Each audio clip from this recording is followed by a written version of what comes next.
Space, the final frontier. Well, okay, not really. All right, take two. Here in the Mitten State, welcome to Code 47, bringing you all things Star Trek, spanning the quadrants, the best thing since the neutral zone.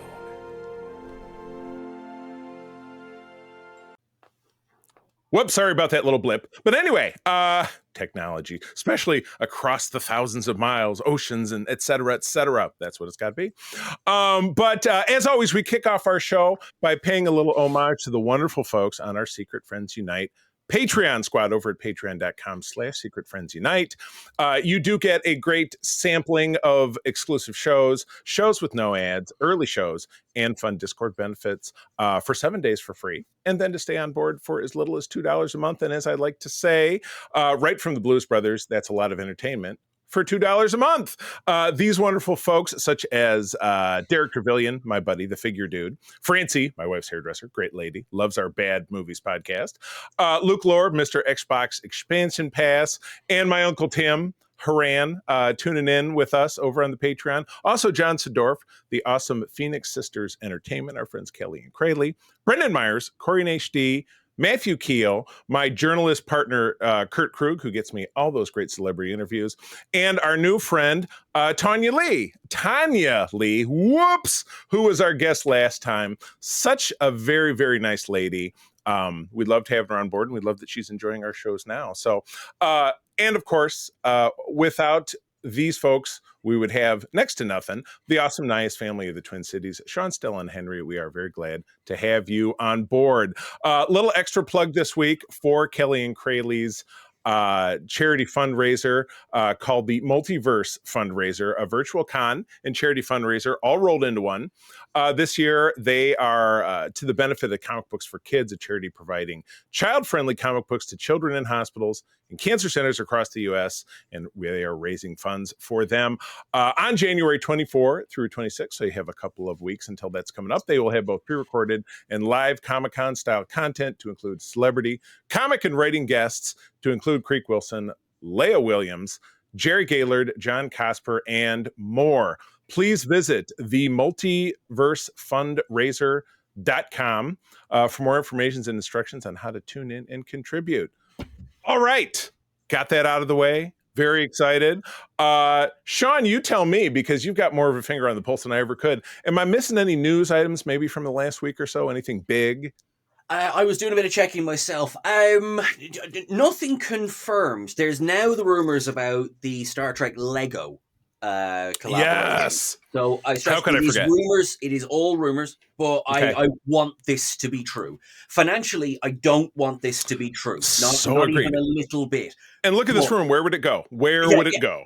Right. But no, excitement-wise, I'm still a kid. I've loved Lego forever. And we've never had, with the exception, asterisks, we've never had Star Trek Lego. Where we have had a lot of Star Wars Lego because they know how to merchandise. But we did have Blue Bricks, and Blue Bricks was good fun. I have a little Blue Bricks outside. There was also a Mega Bloks Enterprise a couple of years, a decade and a half ago. Yeah, it's on my shelf back there. Excellent. Add that to my collection list. I'll be dropping by for It was really good, but they've just finished up with their license. A bit like with Eagle Moss has finished up with the license for the models. Fan Home have obviously taken over. I love them. I love them too. We're also here in Ireland, Fan Home. You can ship here. I know I speak for my friends in Canada as well. Anyway, that sucks. I'm so sorry. Well, if it makes you feel any better, Eagle Moss kept $200 of my dollars when they went out of business with an order in place for me. So I'm feeling somewhat of the pain. I can dig it. Do you know what? Yeah, I think they've about 40 quid of mine. So I 40 of that pain you feel. I'm right there with you, but. Well, yes, but this will be really, really cool. I think, so it's all of this, treat it as rumor, it's all water cooler talk, but it could be an Enterprise D that they're leading with Lego. If it is coming, it'll be the back end of 2025. It'll be the Christmas present of 2025. Yeah. That's good. You probably start giving people time to save. because Oh, Lego's famously cheap. Yeah, yeah, very famously, always, especially the licensed stuff, without a doubt. Very, just very. 100%, yeah. I think genuinely for my friend's birthday a couple of years ago, our group of friends went in to get the big Millennium Falcon for him. $400 or $500, I think. Yeah, we were like, do you want to organize a party? No, here's your Millennium Falcon. Enjoy it. And in fairness, he did, so it was fine. Yes, thank you. That, I think, in terms of the news, because of the time of year, because everything, it has been a little bit quieter over like any kind of announcements or anything like that. There have been a couple of interviews dropped about the upcoming, obviously, Section 31, which will be with us in 19 days. Correct. Yeah, actually, I was trying to do my maths there. I'm not very good at it. And yeah, I know. Yeah, the kind of and so the PR has started to really get in gear for that now. There was a recent interview with Rob Krasinski, who's playing Zeph in Section 31. Now, he's one of those people where if you're in a room, in a building that he's in, not necessarily in the room with him, but in a building, you will know he's a Trekkie because he's that much of a Trekkie.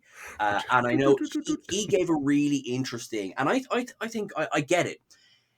So Section 31, it's not the next generation. It never claimed to be the next generation. It's quite obviously not the next generation from the advanced materials that's been sent out. And he has said, look, as a Trekkie, I get it. I get that this is not exactly, this is not Star Trek Legacy and everything, but it's the hope of, can people please go in with an open mind? Please kind of go in and give it a chance. So that's that's sort of where we're all at the moment as well. It's like, right, Section 31, right. Okay, we're excited. We don't really know what to expect. Is it going to be more Discovery? Is it going to be something closer to Strange New Worlds? Is it going to be completely separate altogether? We don't really know. Right. So that's how we're starting 2025. How, God. The summary, I don't know. I know, and we don't have any idea when Strange New Worlds might come on, but it'll be coming on. About the Section 31, there's a magazine cover recently, and there was a shot of Rachel Garrett, and something that I noticed that was kind of fun was the phaser that she's holding, the Type 2, is a mix of a sleeked up version of the phaser that was used in yesterday's Enterprise, but with Greeblies from the Season 1 Cricket from TNG. Nice. So there's some really interesting, faithful stuff, redesigns with some of that I really appreciate. And those of you listeners know that I am a Canonista picky man. So for me to say that I like a prop redesign is a big deal.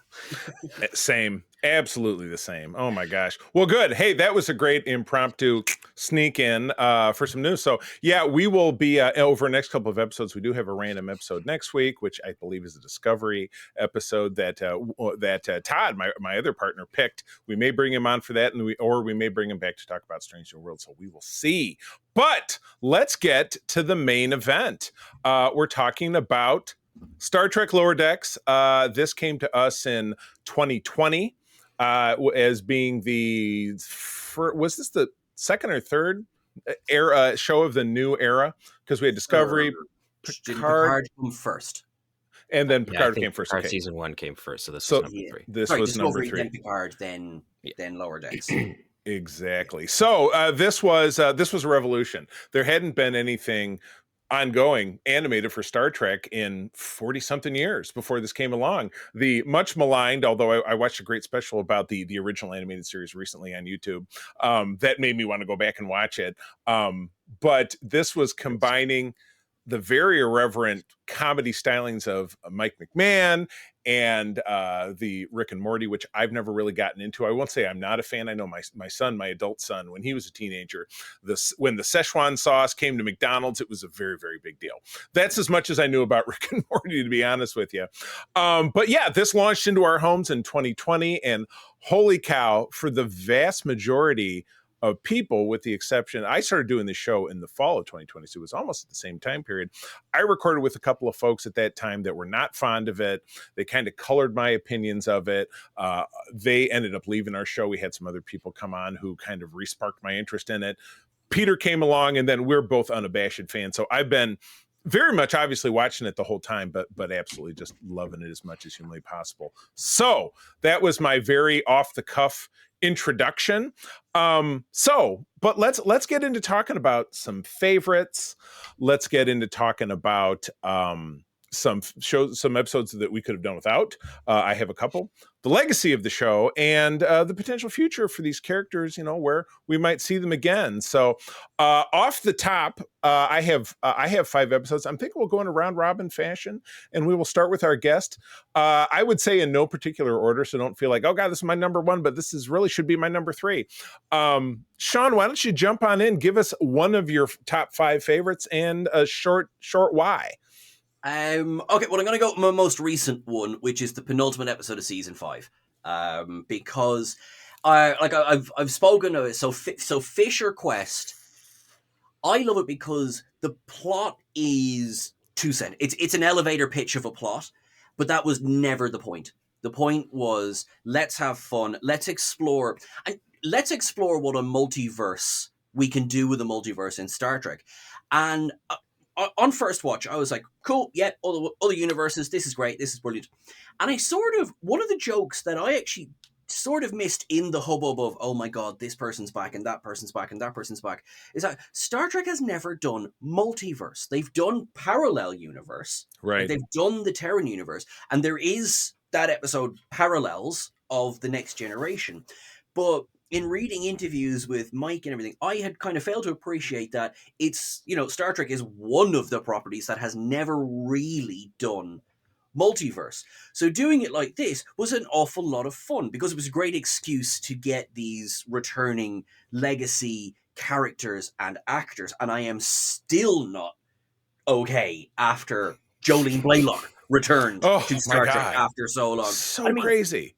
Like, any one of these returning legacy people would be enough to be like, oh my God, this is it forever. Like, Garrett Wang was amazing, and that was in the trailer, and we were like, oh my God, this is fantastic, brilliant. Of course, it's Harry Kim, and we want to get Harry. Oh my God, and Garrick and Bashir, and then I was watching, I was like, this is amazing. And then Alfre Woodard just walks out and like, oh, Lily Sloan is back as well. Of course, why wouldn't she be? So for sheer, as much I enjoyed it so much, it was so much fun. And then just for me as a Trekkie, Fisher Quest is my most recent favorite episode. Excellent. I love it. Yeah. Hard to argue with any of that. So many moments. My goodness. Peter. Can't really disagree with that one. So let me pick something else.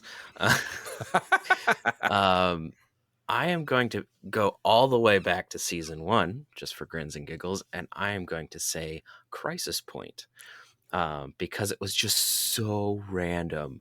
I loved all of the cliches, like how they started the title credits and you saw the aspect ratio of the video change.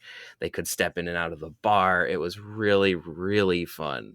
You had all sorts of goofiness, but also you had some interesting character development there with Mariner figuring out about herself and her dislike towards her mother. Yeah. So there was that turning point there that was really interesting, but also just, this was like a season 1 moment of just like, let's do something, it's a holodeck episode. Yes, it's a holodeck episode, but we're going to just ramp it up to stupid and just make it ridiculous. And that's one of the things that I really like about Lower Decks, is like they take all of these things from the shows, all of the shows, mash them together and just, make something new and hilarious. Right. So there's a lot to like about Crisis Point. Excellent. Yeah. Good. Well, mine, I'm still in season 1 for that one, but the classic thought process, you got to start at the start. Second Contact is season 1, episode 1. This started it all. And this showed us that, canon Star Trek in particular, because everyone can say, oh, this happened in a book, and particularly Star Wars is great for their, 30-something years of an expanded universe that all got thrown out the window, and we're not going to debate that because nobody really likes that. But this is how to show you that canon Star Trek, which is something that appears on screen, can kind of dance on the edge of satire, do it brilliantly, contribute something to the overall, mosaic that is Star Trek in general, and be fun, and not be and not to the point of being ridiculous. So giving us characters that we can get invested in, that we can get excited about. So we're meeting, everybody for the first time. Mariner and Boimler know each other, though obviously not for very long, because Mariner, while she's a bit older, because she's the same age as Wesley Crusher, we find out much later. Boimler is just out of the academy, but we meet Rutherford for the first time, and we meet Tendi for the first time because she's just coming on board the ship. So they're all young. And so it's its own post Starfleet Academy, it's a little Harry Kim, but they're all young and we're all just kind of charting their progress. So it's immensely fun. It does have a weird, like, zombie spitting black plotline infection thing, which is just like, whoa, there, and Boimler almost getting his, the inside of his thigh chopped off by a batleth. I mean, they're blasters away from the jump. So fun stuff. Great way to get started. Sean, give us another one. Gonna go to season 2 for this one. Wage douche. Yeah. Just, I mean, I could just argue it gave us T'Lyn, and that would nearly be argument enough for why I enjoy this episode as much as I do. But just seeing the difference of the lower deckers across the different ships, and still has, I think, off the top of my head, it's the funniest end credits of any Star Trek episode when it's the lower decks of the Borg cube. Yeah, just because I was there watching, because I'm so trained by Marvel, you can't leave while the end credits are playing at this point. Right, I was like, someone's gonna blink or someone's gonna, and they don't, and it's brilliant, and it's absolutely. But just like, you get to Lynn, and she's constantly accused of, she's out of control, she's gone wild because she lifted an eyebrow, and but then you got Ma'a on the Bird of Prey as well. Ma'a obviously going on to become such an important character throughout the rest of the show. Just so much fun. Low stakes, high stakes. We get T'Lyn and we get lower decker Borg. Right. Excellent. Peter. I'm gonna go back to season 5, and I'm going to say fully dilated. Fun.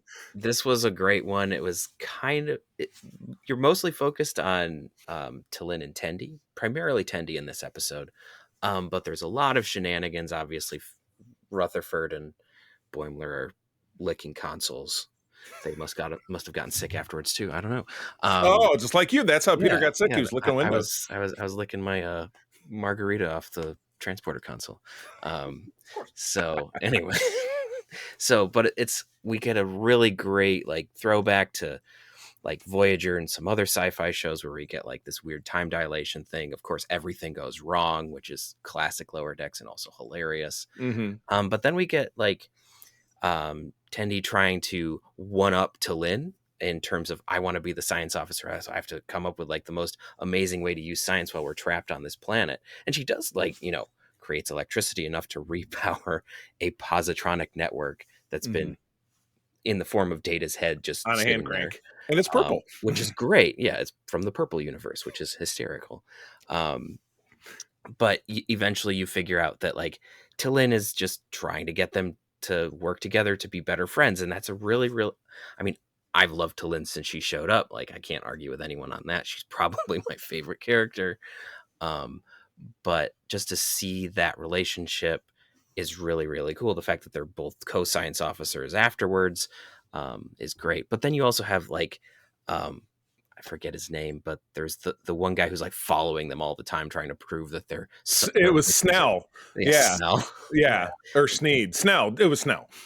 So that's just hilarious. And then you've got Mariner who's like trying to like force an inner light moment. Like we've got like this meta joke about like she has to like have a husband or do all these things. It's just right. And then she has prison friends. It's like, oh, can we all leave with you? Nah, I'm done. And she just leaves. Oh, good. That's good because we've killed people. Okay, great. Yeah, and so it's poking a lot of fun at all the time shenanigans that happen throughout all of the shows, and it's just a great little just wink and nudge at that whole genre of episodes. Awesome. So. Good deal. All right. Well, this is kind of an obvious one, but I'm going to throw it out there. Season 4, episode 2. I have no bones, but I flee. Moopsie is there was a we got a little Moopsie. Why you got the baby one? because for anyone not watching us on YouTube, Sean is much like he was showing us a moment ago. His peanut hamper. You got all the good props. We're gonna have to talk about that. We have the big plush Moopsie that came from. Now I forget where it came from. Master Replicas, is it? Yeah, Master Replicas. So it does sit on the dresser in our bedroom. It has not killed us in the middle of the night, and that's a good thing. I was going to say, that's very brave. That's like the weeping angels that I have up top. It's fair. It's not the smartest move. I haven't seen. Yeah, I haven't seen him move yet. But if I wake up one day and he's moved from one dresser to another dresser, he is going in the bin. But yeah, this was just, I think back to Star Wars, and like we've been rewatching some of the Star Wars series. Like, there's always a cute droid, or we're watching The Mandalorian again right now, and of course, when you see Grogu for the first time, and it's a cultural phenomenon. This was the cutest thing I think that Star Trek has ever given us. Everybody loves the Tribbles, right? But they don't have the personality. But this is cute, but it's entirely lethal. So it's Lower Decks in a nutshell. And it got a buddy of mine, my buddy Brian Cole's one of my oldest friends, who I let him use my Paramount Plus. But I know nobody does that.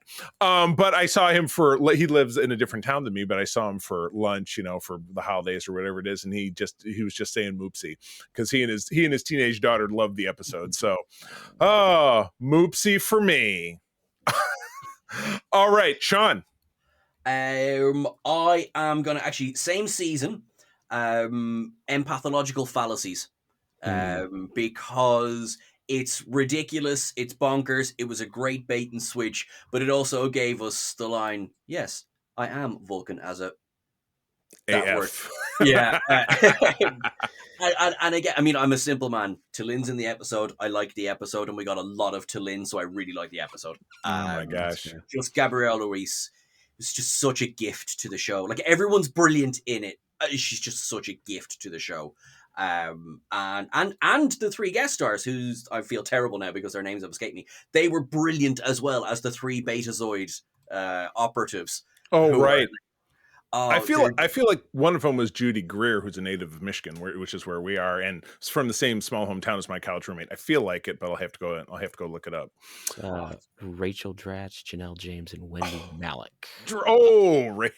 Rachel Dratch is one of my favorite SNL performers of the last 20 years. And yeah, I don't know where Judy Greer played a role on the show at some point. I'm absolutely sure of it, but I will look into it at a later time. But that's awesome. I love it. Absolutely. Peter. I'm going to jump back to episode 5. Apparently I just like a lot of what I've seen most recently, which is fine. Starbase 80.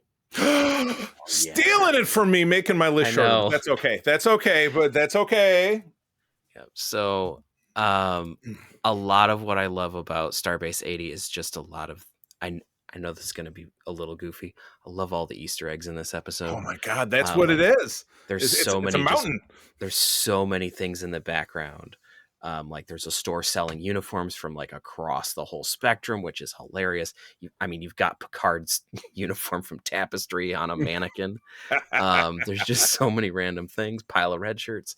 Right. They're using all classic TOS technology for the most part, wearing Enterprise jumpsuits. It's just a whole bunch of just smorgasbord of just old Star Trek visual stuff, and audio stuff, which is really fun. Because if you're sorry, I help with an audio show, so I pay attention to this stuff. But when you listen to the audio going on in Starbase 80, there's a lot of all the old sound effects, and it's just really fun. Yeah. And it's also really hilarious because everyone assumes that Starbase 80 is the problem, and it's not. Right. The problem comes from something else on the Cerritos. So it's like the horrible Starbase 80 that we've only heard about, like, and we saw one visual thing on the view screen once where someone had a Rolodex to try to figure out what was going on, which was legitimately hilarious. But this is the first time we've seen this station, and it's just a riotous run. And again, we get zombies, which is funny, going back to season 1. But zombies, always with the zombies.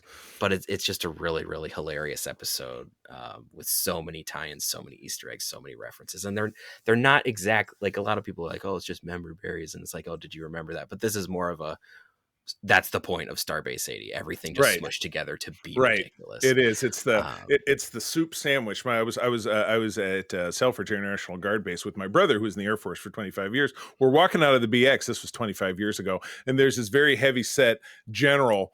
And my brother salutes him whenever we walk away. He says, "That's what we call a soup sandwich. It's when you take one thing and smash it into another thing." That's kind of what the episode was. It was Yeah, a big pretty fat. much. It was a big fat soup sandwich. Yep. And the nice thing is it did kind of tee up some stuff that happened in the finale. Yes. So so it wasn't a bottle, it wasn't pointless. So but it was a lot of fun. Oh my gosh. I think a big fat soup sandwich is going to be the name of this episode. That's an early favorite. All right. I'll jump back to season 2, episode 6, The Spy Humongous.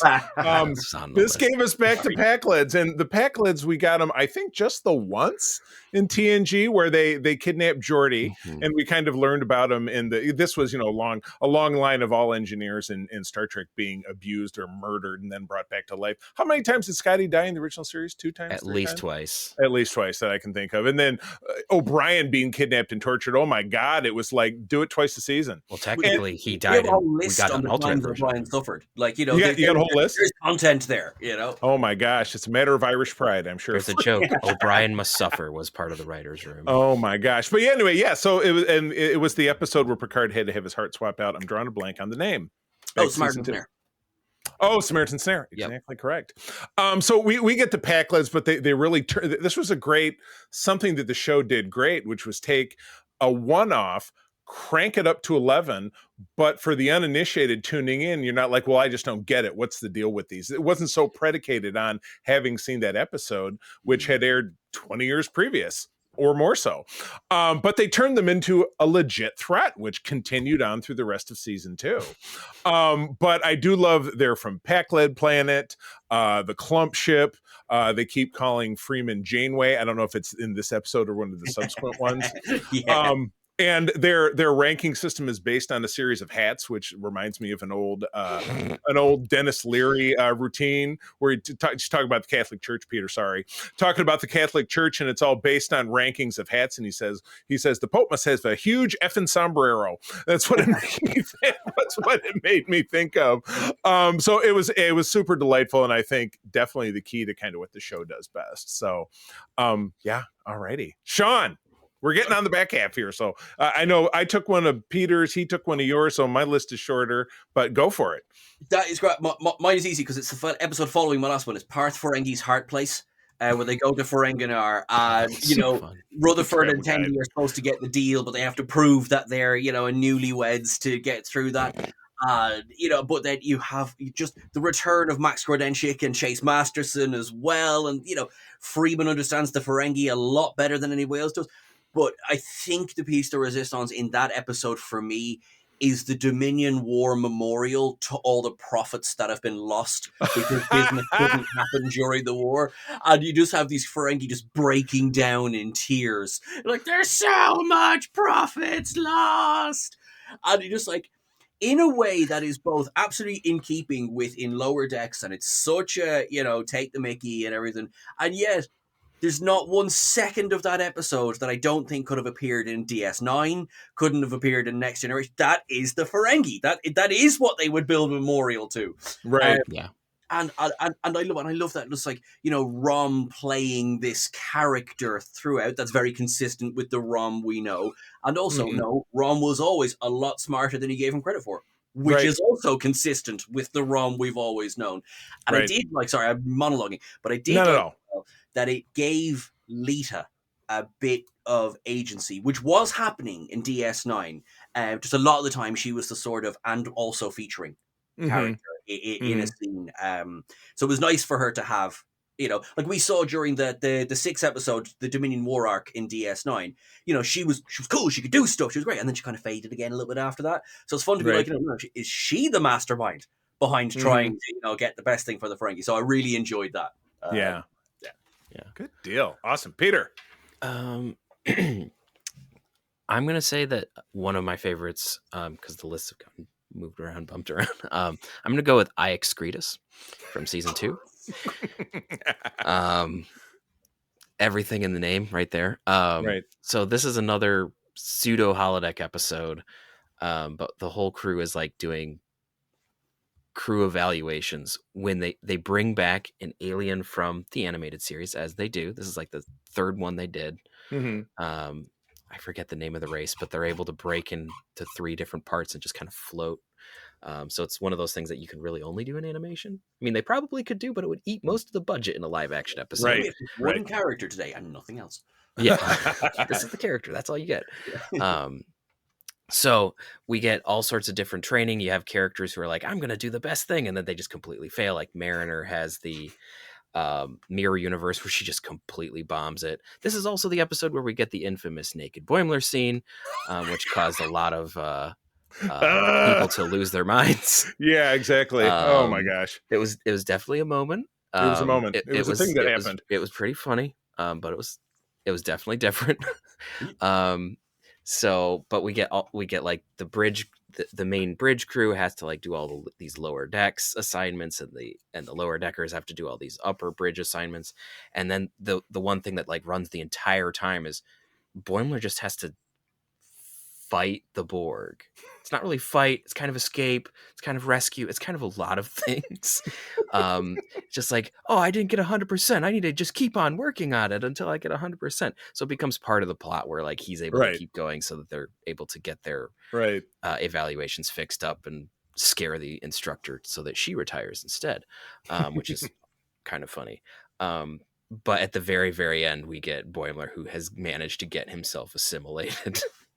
Walks out of it. I am excretus of Borg, and eventually he's fine, but it's just so ridiculous. Oh my god. There's so much just silliness. This was also one of the moments that it's like a minute and a half, but Rutherford is in the lovingly recreated engine room of the Enterprise from the Wrath of Khan. They recreated the uniforms, like he's wearing the jumpsuit. They recreated it in the entirety of the engine room, and Rutherford doesn't know what's going on, and the ship blows up. So we get an animated shot of the refit explode.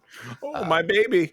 Which was just hysterical. I was hoping that ship, because they animated, would show up in the finale. It didn't, but it was really, really funny to have them bring all this stuff back in and just, again, Lower Decks likes to bring things in, make it ridiculous, not like far flung into the absurd, except maybe that, 10 forward.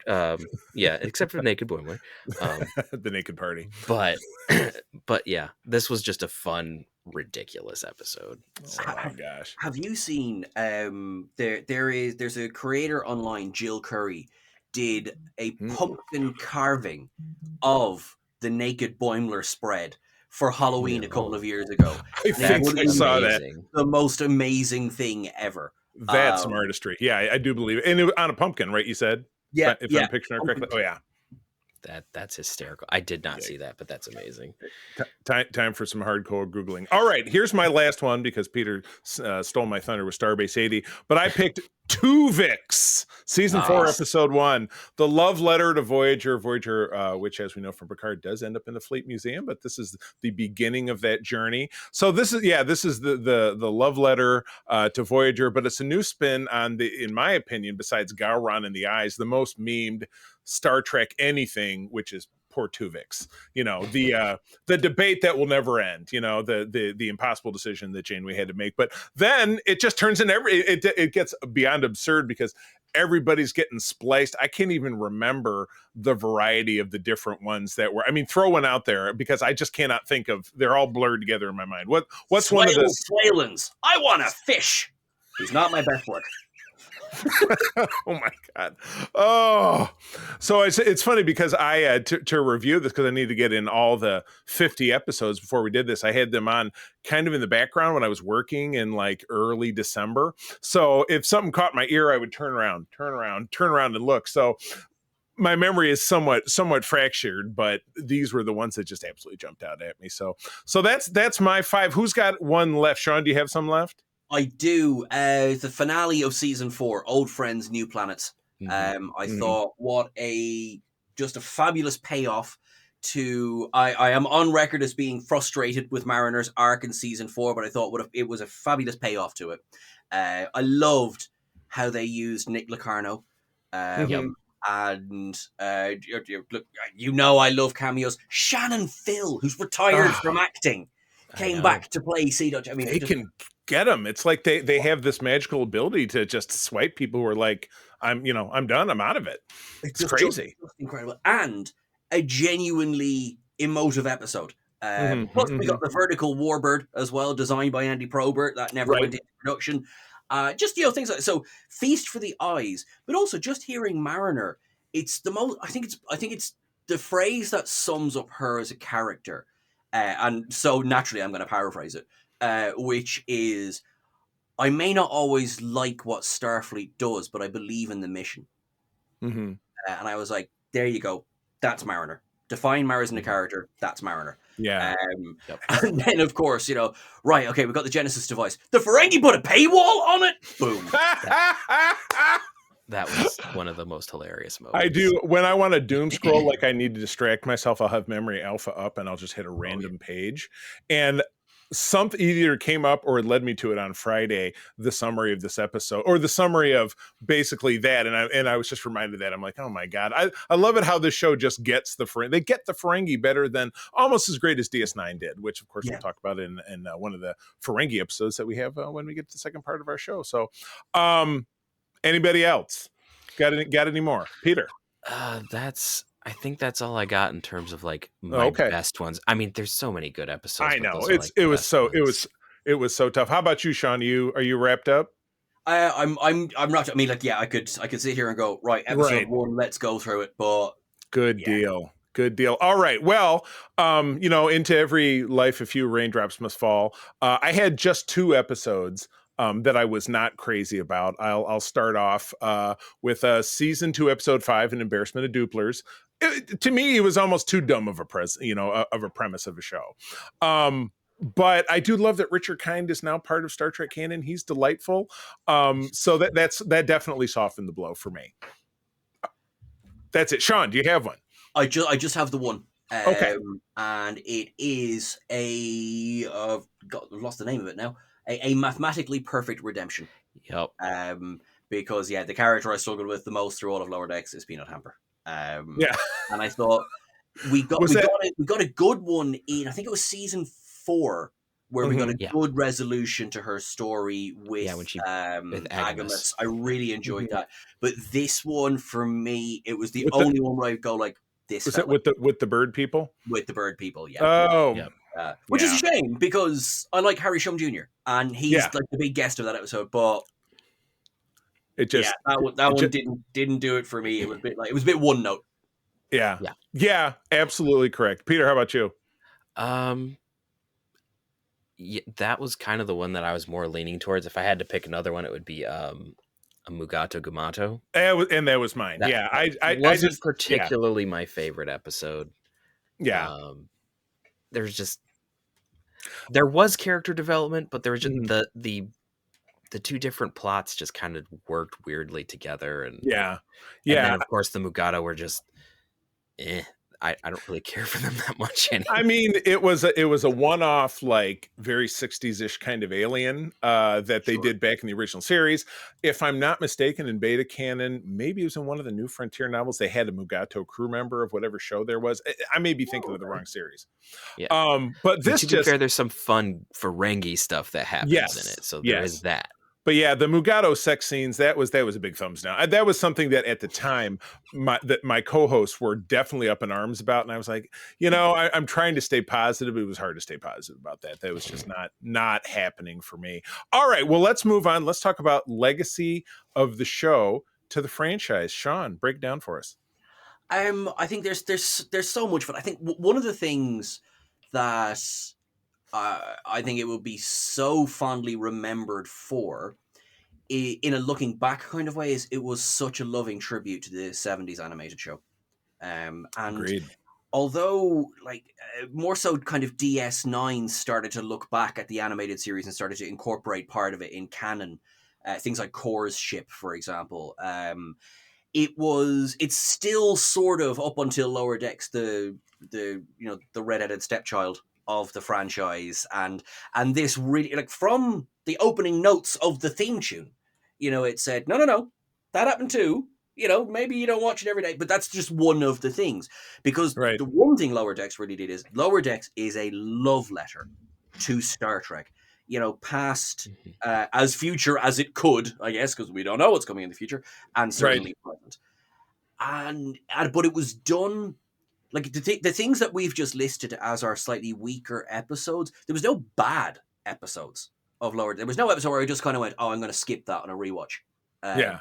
Like there was just some stuff landed better than others, but everything was done with we really care about what we're doing, because there is, I suppose, one could be forgiven for thinking that, oh, it's a silly gag animated, comedy show. There's who really cares? And of course, the person who says that has never watched the show. No doubt. And it treated its cameos well. Going back to Mhm. season 1, I mean,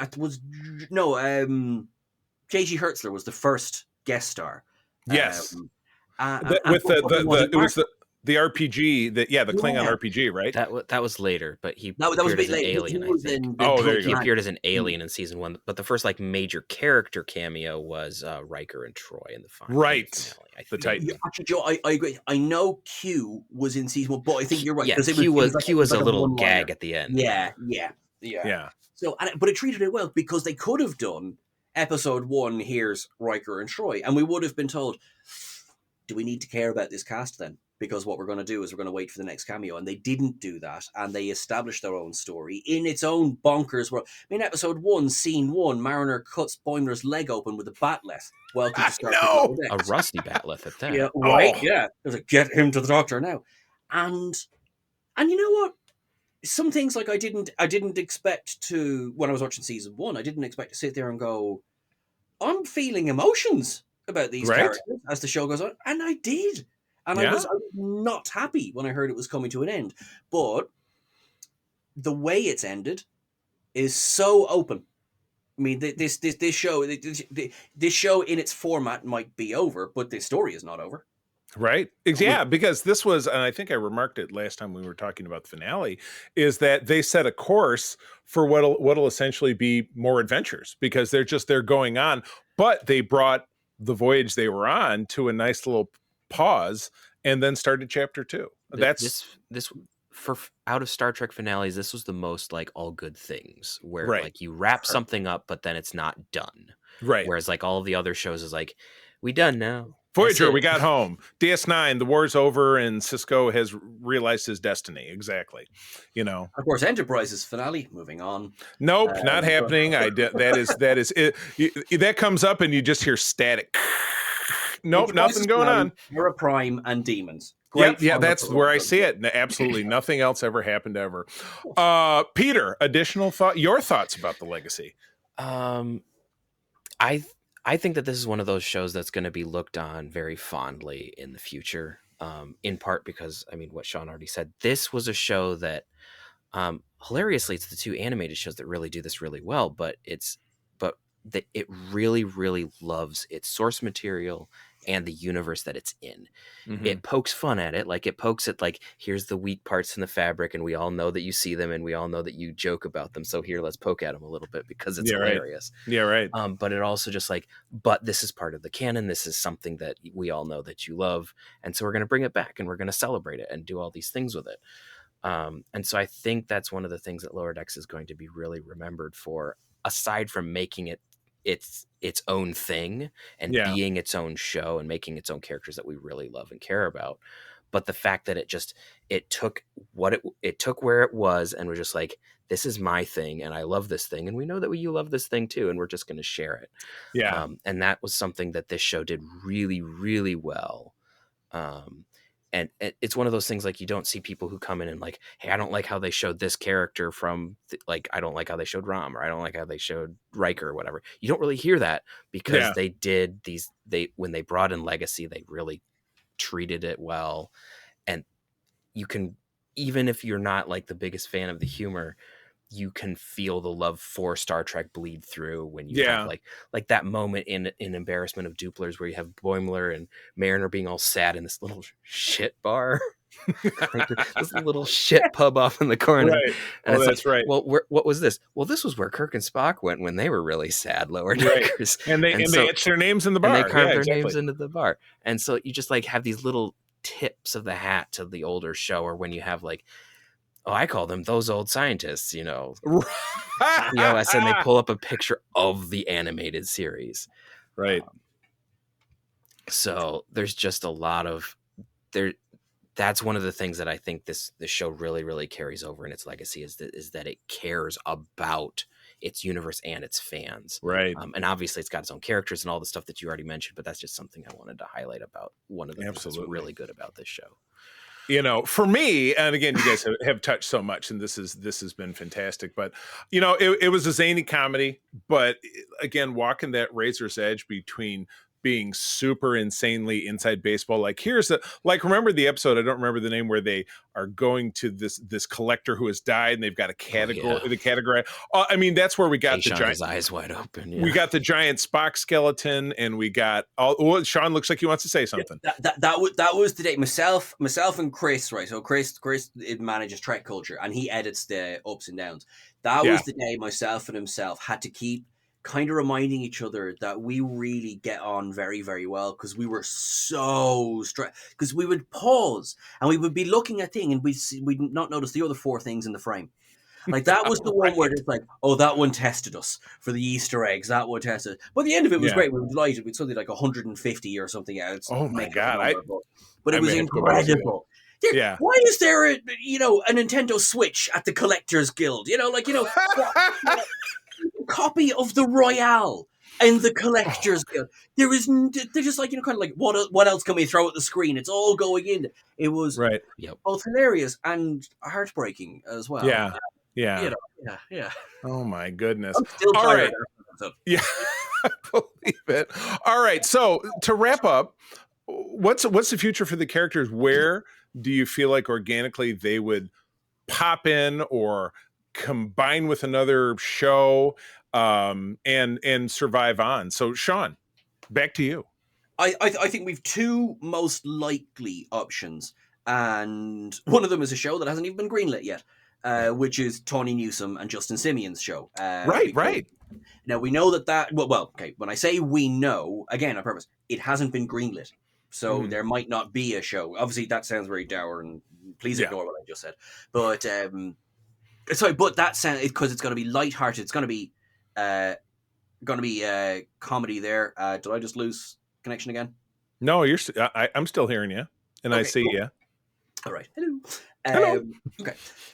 So that's going to be lighthearted comedy fare. So that would seem like the obvious place to slot these characters into, whether it's, because we don't know what the format's going to be, whether they're animated on a screen or, whether it's live action, because there's been a lot of talk about live action. Mike McMahon himself has said, Those Old Scientists was so much fun. We don't necessarily need to do a live action Lower Decks either. I mean, it has proved its concept. It works in the format that it's in. But the other one would be Starfleet Academy. You've got the EMH got to turn up. You can find a way. Do you know what I mean? Like, it's, and we have Rutherford's going to be teaching, cybernetics, at the Academy in the 32nd century. Tendy's going to be teaching, so as in, there is ways and means to do all of these things. If they're holograms, they're holograms. Time travel, why not? You know what I mean? You can have fun. Right. The thing is, everyone's still alive.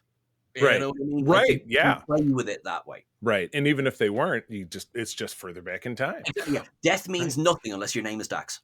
It's like watching, Star Wars, the Disney stuff recently.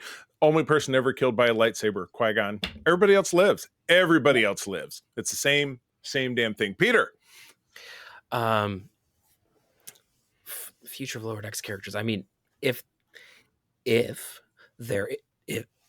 excuse me, if Legacy does manage to get greenlit, I think that would be a fun spot for these characters to make an appearance.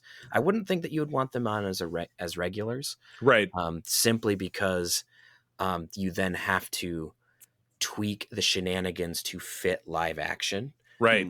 Which is a little hard, because like the conceit of Lower Decks is like these events happen, but maybe not exactly the same way, because maybe we have an unreliable narrator in either Mariner or who knows, maybe Peanut Hamper's telling the story. Right. But hopefully not. But well, either way, because it's animated, things always get, exaggerated because that's just the nature of the medium. Right. So you would have to tweak it, tone it down for live action. So it would be really weird to try to do like a full length thing with these characters just because of how we're used to seeing them. You could do it. If you wrote it really, really well, you could do it, but it would be, it would be a balancing act. I hear you. And so bringing them into Legacy would be really fun if they could pull it, because they are around at the same time. This is just a few years later. Right. Well, I had noted, so it's about 15, 20 years later, but it couldn't be like, hey, we flew through a rift and jumped forward 15 years or something happened or this and that. I mean, the Enterprise crew was on the same ship. Like the original Enterprise crew was on the same ship for like 20 something years. So I mean, exactly. The fact that like you could have them all ranked up, but on the same ship is not out of the realm of right. Yeah, exactly. Because I mean, Chekhov went from an ensign to a commander by the end of the film, still being on having left for a little while, but then having come back. Yeah, for me, I mean, would there be a possibility, though, tonally they're a little different, for some kind of joint animated project where we see Prodigy come back and maybe we plug in the Lower Decks characters there. Obviously it's a little bit of the kid stuff versus adult stuff, but, or could it just be one big fun animated film where you're bringing in all kinds of different characters? Yeah, so it's a possibility, but I think, to your point, Sean, and Peter, you as well, those old scientists showed us that it's an easy Star Trek concept because you can do the timey-wimey Doctor Who stuff and bring them in, and you can have anybody anywhere, and it's no big deal. And I think even if we take a page out of Prodigy for Academy, if they wanted to do like a training hologram, right, holographic incident where you're just like, and now we're on the bridge of the Cerritos. This is how you handle a situation that goes completely out of control. Right. Like, that could be a fun little bottle episode if they were to do that. Right. It still exists. Awesome. All right. Well, we put a pin in Lower Decks for now. As far as us, we will come back around to talk about this show many years down the line. We'll go through it all again. Or it may come up in a random episode, which is, as regular listeners know, when we don't have new content to talk about in segment one, we use our rolling of the dice system to pick a random episode to talk about, which actually we'll have next week as well. So, all right. Well, moving on from that, it's time to talk about Deep Space Nine. And Sean, you mentioned in particular, there's a favorite episode in this mix for you, which we will get to in a moment. But I'll kick it off with summary. Oh, dun dun! I have one of those too. I should bring that down here and just stab it in the wall, have it hanging in the background. It's a letter opener, right? Yep. Yeah, I've got that. I've got a full size batleth over there. I do. Well, you can see it, but look at the very back wall. That's where my classic foam one is, kind of jammed under that poster. My brother has the Roddenberry metal one. So oh my goodness! Ouch. Okay. All right. Well, let's kick it up. Disadvantage here. I do not have a batleth. What I'm going to say is, I do have a me. Oh. I have a little crochet. It's the only thing I have that's possibly as cool as a bloody batleth. That's amazing that you have batleths. That is delightful. All right, let me kick it off with what is one of the most delightful episodes of DS9, hands down. Episode 7 of the season is You Are Cordially Invited. David Livingston handling the directing chores, written by the incomparable Ronald D. Moore. Everybody knows how much I love him. From November of 1997, Worf's plans for a traditional Klingon wedding hinge on Martok's demanding wife, Sorella, accepting Dax into their family. Definitely sounds like a sitcom plot. And in some ways it absolutely is. Sean, how are you feeling about this episode?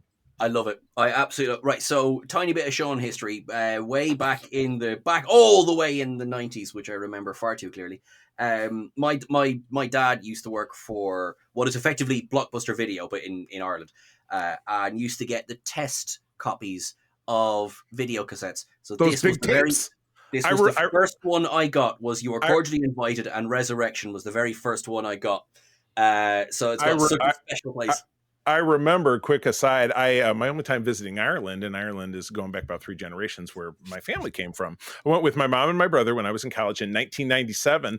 I remember seeing those big tapes that you guys got, and they were newish episodes, where we didn't have anything like that back in the States. Yeah. Yeah. So, all right, back to you. Sorry. But no, yeah, and so that means I nearly wore it. So I've seen these 2 episodes a lot because I used to just watch the tape again and again and again. I mean, it's got everything. You've got O'Brien and Bashir hanging over the hot coals, going, "I've had a vision. I'm gonna kill Worf. Yeah, kill Worf. Kill Worf. No food for those on the path to Kalhaya." Just everything about the episode works. You described it, Bernie. There, it's a sitcom. This episode, it is a pure joke. It works so well. Everyone is on their A game. Aaron Eisenberg came up with that dance on the spot, which I think is hilarious. Was Terry that dance? Farrell. Yeah, just Who he who. and of course, to this day, people remember Jadzia Dax's wedding dress. Because it's an incredible design. I know, I think it's a few years ago now, but at a convention, she got fully done up in the makeup in the wedding dress. She came out in that as well, which was just incredible. And I think it's Shannon Cochran, I think, plays Sorella. And again, to perfection. To absolute perfection. In a way, I'm glad she never came back, so we have this perfect little size. Yeah, in another way, I'm true. like, give me a spin-off. You know what I mean? Like, she was so good at it. And also it's got just moment after moment after moment, great Cisco and Dax moments. Because for all of the times that we were told they had such a long friendship, and this more so the earlier years are a bit more guilty of this, you didn't see it an awful lot. But this was a great example of it. And how they're just cutting through it as friends do. Right. Right. So I love this episode. Absolutely. And then at the end of it, now? Do we go now? Not yet, Doctor. Now, Doctor. Ah! And then it ends with just the thumping. Yeah. And you just hear the thumping. Oh my gosh. Awesome. Peter. I'm not sure I can really add a whole lot. It's a fantastically hilarious episode. There's lots of great stuff here. I think that the whole everybody in the hot cave is just really funny. You almost have Alexander pass out. I have almost everyone pass out, actually. And Martok is like, well, if you weak humans are done with this, you don't have to do it. Right. Oh, we're gonna keep on going. That's an insult. so passive aggressive. And they just keep on going. Of one little costuming note that I think is kind of fun is we have they're a modified version of the TNG dress uniform. Yes. And they have the ribbed shoulders from the newer uniform, and they have a belt. So it's just a fun little in between costume. It's the belt, because I don't have the top anymore because I got rid of it, but I have the belt from the flag officer's uniform that I had somebody overseas make for me. It was not cheap, and I'm waiting to get the jacket again. But it looked like it was that same cool emblem. But I'm Sean. You'll find that Peter and I are very serious about cosplay. I don't cosplay when we do this because it's too hot in this room, but we're just we're very on point when we do something. And I've got a monster maroon now, so that is mother made, and she made it correctly, and I keep begging to have her make one for me. Maybe all things. I want dollar bill. I want to do the shut up and take my money bit. Yeah, exactly. Oh, but yeah, no, I thought that was really bizarre. Oh my gosh, I lost my train of thought. How is it that in the very few Alexander appearances, and this is like one of the last ones, if not the last one we get, that he's endlessly more likable a character as a bumbling adult than he is as a precocious tween? Not to put down Alexander Bonsall, who is obviously great on Family Ties as well, but Mark Warden, I believe is the name of the actor who played Alexander, and he's great because he comes on and he's really like we were talking about last episode in that father thing where he was making life hard for himself, to this where he's a great comic relief, but he's also very sweet, and you see these bonding moments with him and Worf. I love father-son stuff. If you listen to our Patreon and how we talk about Battlestar Galactica, the Adama father and son stuff always really gets to me. So I enjoyed that aspect of it, but I liked this episode overall because we had been through life and death and life and death and life again in the last 6 episodes, with that waiting to, killing our way back to get back to DS9, that this was like, let's just take a pause and have something that we can enjoy that doesn't hurt so much. that was super valuable about this, without a doubt. So cool. Sean, I'm going to let you take the next one because I feel the love. If you want to read the summary and then just jump right on in, it's yours. Cool. Okay. Resurrection. The Mirror Universe counterpart of Kira's dead love, Vedic Boreal, takes her hostage on Deep Space Nine as he is running from the evil alliance of his universe. Look, the episode's fine. Okay, right. What's my problem with this episode? Right. Okay. First of all, Philip Anglum, love him. Great actor, really enjoy, particularly in, the season 2 when he's introduced. And he's actually, although it's his last episode, second last episode, life support, he's very good in that. Okay. Yeah. Nothing against him. Boreal is like, do you know when you've done the dishes and the water that's still in the sink? That's Boreal. He's dirty dishwater, is what you're saying. That sort of soapy water, that's the character of Boreal. So where I will give props is that this is not that Boreal. This is Mirror Universe. And you can see, or at least I feel, Anglum has a lot of fun kind of playing same but different. But for me, it just doesn't come together. Not because I don't think Kira deserves a love story. She absolutely does. And it's always fun seeing Kira's plural. But I just like I have to think a censor would be tripped if the intendant turns up on the stage. Something's got to be like, kind of, hi, Cisco, just to warn you, the computer's ready. Here I am. Kira's, is this not something that, or, and then it's, kind of, it's just sort of, and it might be where it falls in the season as well, because there's very few episodes of season 6 that I think aren't as strong. Overall, I think it's a whopper of a season. And this to me just kind of felt like we couldn't fit this script into season 5, right? Or and then you definitely couldn't fit it into season 7. Well, they wouldn't have known that at the time. It just feels like kind of someone had this script lying around. So again, I feel bad. I'm not trying to have a go at the writer or nothing like that. You can tell how much I'm just like, I just think it's dull. I'm sorry. I just think it's a dull episode that comes after the fantastically fun You Are Cordially Invited, and just before an episode I've watched dozens of times as well, which is so full of life and so full of expression. And then you've got I'm literally watching it going like, I thought we killed him a couple of seasons ago. I thought we were done with this. Right. And yeah. Dull as dishwater. That might end up being the next name of the new name of the episode. Peter, you talk while I change it in the document. I'm so sorry if this is your favorite episode. Oh my God. Who could say that? It's not. This is one of those episodes where I love the Mirror Universe. But this is one of those episodes where it starts to feel a little tired. And which sucks because I like the shenanigans you can get up to, like you said, the same but different. Although I've never been the biggest fan of the Intendant as a character. I don't know why. But just not. And so I think that's part of what makes this episode a little rough. Like, it's got some fantastic performances. You can tell it was directed by LeVar Burton, so there's nothing wrong with it structurally. It's just, I think a lot of it just has to do with the subject matter. We're just kind of like, yeah, why? There's a whole lot of why. Yeah, it's more fun when you go into the Mirror Universe and do crap there. Like when we tool back to it again in A Mirror Darkly in Enterprise. Yeah.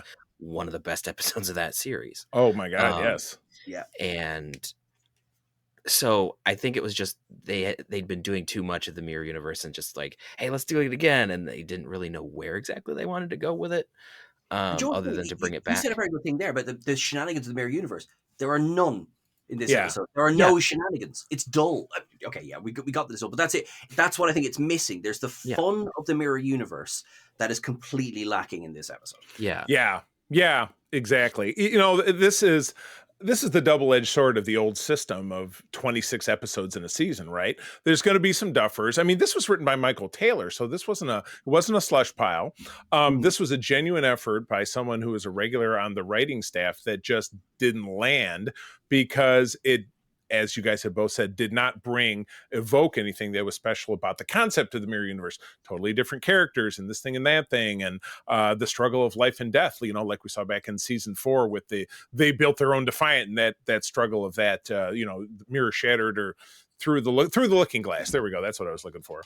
So yeah, it really brought kind of nothing to the table, and it took a character that we liked, loved, whatever it is, turned him around, and then just didn't land. So they've got to have him, you don't appreciate the great if you don't get the dullest dishwater, which is where we landed. Oh my gosh. All right, let me Peter, number 9 is for you. All right, episode 9, Statistical Probabilities, directed by Anson Williams, story by Pam Pietroforte, teleplay by Renee Echeverria, aired on November 22nd of 97. Bashir attempts to reintegrate genetically engineered misfits into society, but they are asked by Starfleet to become a think tank where they provide insightful analysis of upcoming Dominion peace talks. Shenanigans ensue. Shenanigans. Peter, take us through the shenanigans. Not gonna lie, I didn't get through this one exactly, being sick, but it's okay. This was a fun episode where we have where we delve into Bashir's genetic engineering just a little bit, not necessarily his backstory because we already had that, but more like, how do you handle such a thing? Are there other genetically engineered humans in the Federation? Like, because aside from Bashir, we hadn't really heard much about that. The only time that we'd really heard about it was Khan, and it was in a negative connotation. Not a big thumbs up happy story. Generally, genetic engineering was always looked down on, and we got that in the episode where we found out with Bashir. But in this case, we actually have some where we get a gaggle of folks who have various disabilities, other things going on, and so they have they do all sorts of random stuff, like Memory Alpha is telling us the catatonia, bipolar, and mania, and other things. But you have some really fun characters, especially when they show up again later. Right. Admiral Patrick. That's a stupid question. That is a stupid question. That's enough, Admiral. That is okay. So there's lots of fun things with these characters because they're able to look at things a little bit differently. They're able to figure out a little bit more of what the Dominion is doing. And I think in this episode is where we begin to see more of Damar's just collapse, right, or at least the seeds of it. He hasn't he hasn't done it yet. He completely falls apart in season 7. But this is where we begin to see like the cracks, like he's the stress cracking. Marks Damar doesn't want to deal with the Dominion. He doesn't like them, but he's kind of doing it because, well, he got put in charge because Dukat fell apart. I think someone else should take it because that's all that's coming to my brain. Okay, Sean, please. I was, for kind of what you were saying as well, I love that we're getting another side to what genetic engineering does to people. Because we saw, Khan, it wasn't really specified originally whether the genetic engineering made Khan psychologically the way that he was, or, was he a despot who then suddenly gained super strength? Bashir, we had 5 seasons of Bashir before it was revealed to Alexander Siddig that he was genetically engineered as well. I mean, he found out the Monday before they started filming. So there was no surprise. He wasn't a fan either. And then we go into this and we find, because as presented, you kind of catch the argument of, what's wrong with genetic engineering? As long as we just don't kill a bunch of people, ruining it for everyone. Whereas here it's like, no, it's not guaranteed that whatever the type of engineering you get, you will just, be super strong or super fast or super smart or whatever it is.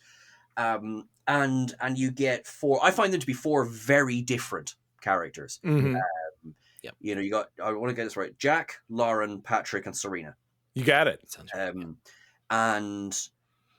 And they're all extreme in their own way. And you know, Jack is this sort of amoral, you know, leader of the group because he's appointed himself the leader of the group. Mm-hmm. And yet he is a child.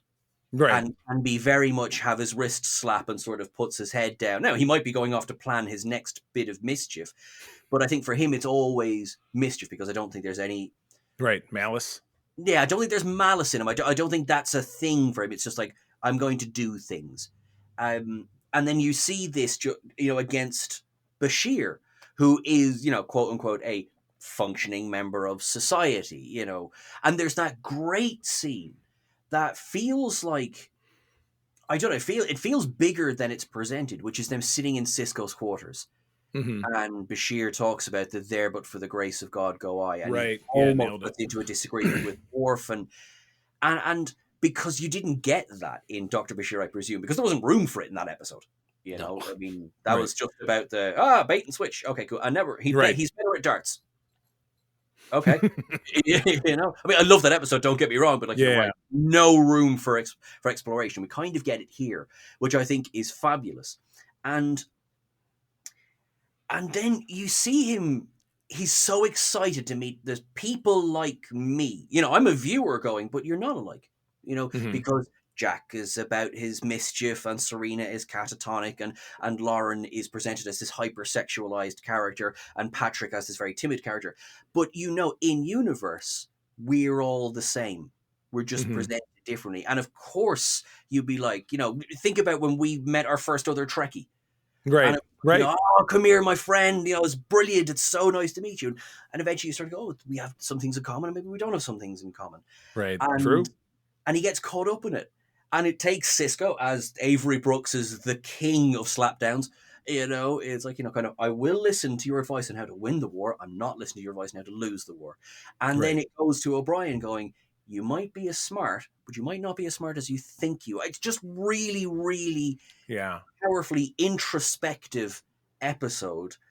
And also at the end, it doesn't end with, all right, there is a scene where they believing that they can shorten the war and save billions of lives. So absolutely, the good guys, right, are going to go and give the fleet movements Dominion. They're like, no, that's the bad thing. No, don't do that. And it doesn't end with them in a cell. Right. It's not about that. It's not about, you know, it's about like everyone got a bit caught up in the moment. This is what this can do to people. Mm-hmm.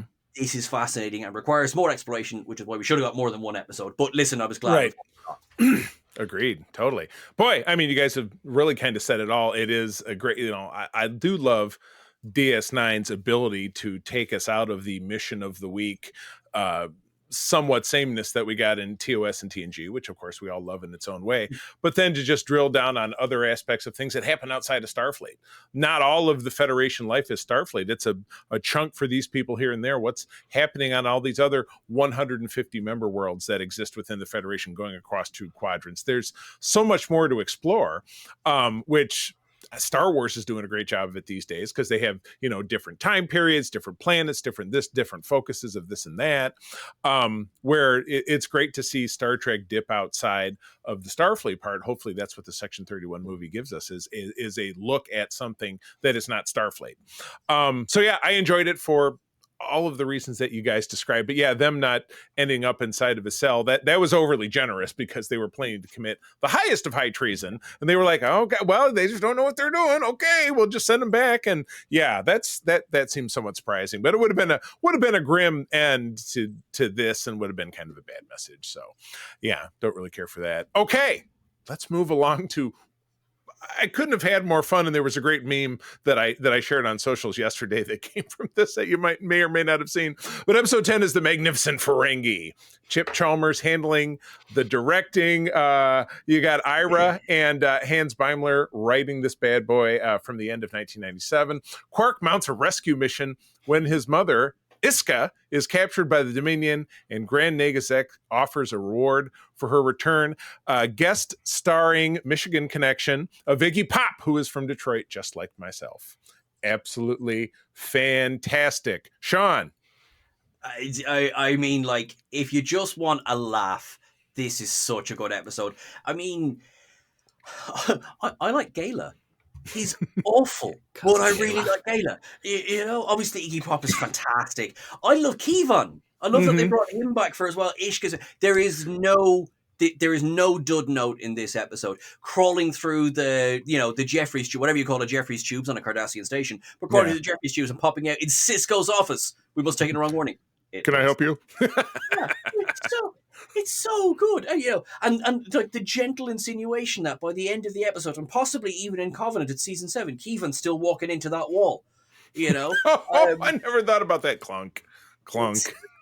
And it's just like, and I just love it, and everyone is just playing a blinder, and of course Jeffrey Combs as Brunt, just always, fine, I'll just get in my ship and leave. Man knows how to deliver dialogue. Right. Oh my God, I love it so much. Oh my gosh. Peter. I love this episode. I mean, it's just so ridiculous.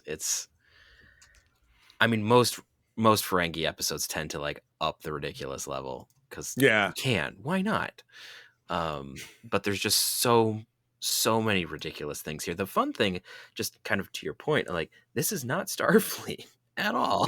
Right. This is the Ferengi just doing whatever they're trying to do badly. It's like, how do they do it? How do they do it goodly? Exchange, but in the worst possible way, because we don't know how to do this. It's gonna be a mess. And it's just funny where you get. I don't remember. Is this the first time we see Gala physically? No, we had Gala in Business as Usual, the weapons. Right. Set. Yeah. Yeah, but this is like the first time that we see like all of these characters that we've met throughout the show. They all come together.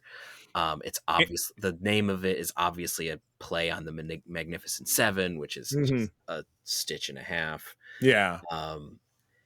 Fun fact: Star Trek Online actually brought all these people back to do an episode in their DS9 art to do something almost exactly the same, and you play as each one of them. And they actually did the meme with Gala and the glasses and the explosion behind him. It was really stupid, but amazingly stupid. Oh my gosh! So, but there's just so much about this that, like the line here: a child, a moron, a failure, and a psychopath. Quite a little team you've put together.